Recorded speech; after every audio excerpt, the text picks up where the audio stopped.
Άλλη μια χρονιά βρισκόμαστε στο αιώνιο μνημείο των Θερμοπυλών, τιμώντας τους γενναίους αυτούς άντρες, τους γενναίους Σπαρτιάτες,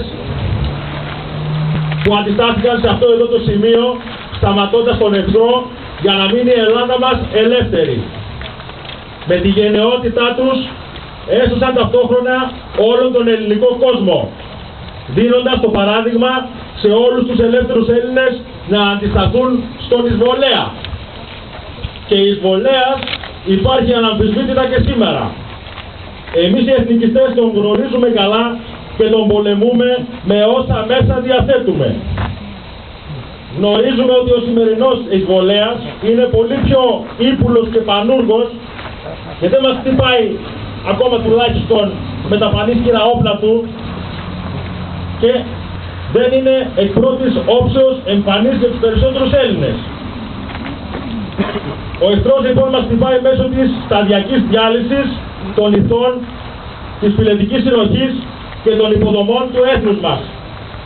Έτσι, πρωταρχικός μας στόχος πρέπει να είναι η αφύπνιση όλων των Ελλήνων που αισθάνονται ακόμα ζωντανοί. Πρέπει πάση θυσία να μεταδώσουμε τη φρόνα της εθνικής αντίστασης σε κάθε άκρη της ελεύθερης Ελλάδος, αλλά ακόμα και στους υπόδουλους Έλληνες, τους αδελφούς μας, σε Βόρειο Ήπειρο, Σκόπια, Ανατολική Ρωμυλία και Κύπρο.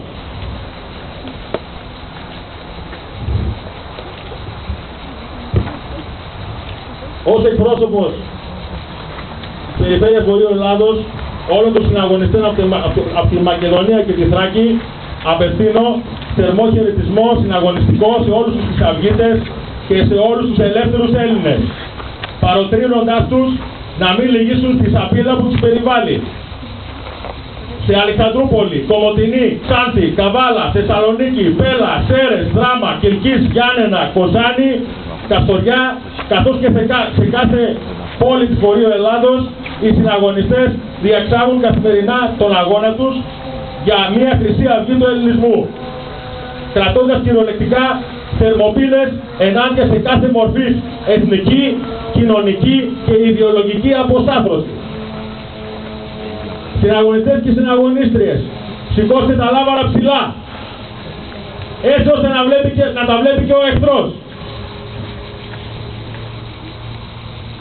Με τη χαλίβδινη θέλησή σας και με πίστη στα ιδανικά της φυλής θα επέλθει σύντομα η συντριβή του εχθρού. Ερχόμαστε και είμαστε πλέον χιλιάδες. Ζήτω η νίκη! Ζήτω! Η Χρυσή Αυγή! Ζήτω! Ζήτω ο αρχηγός μας! Ζήτω!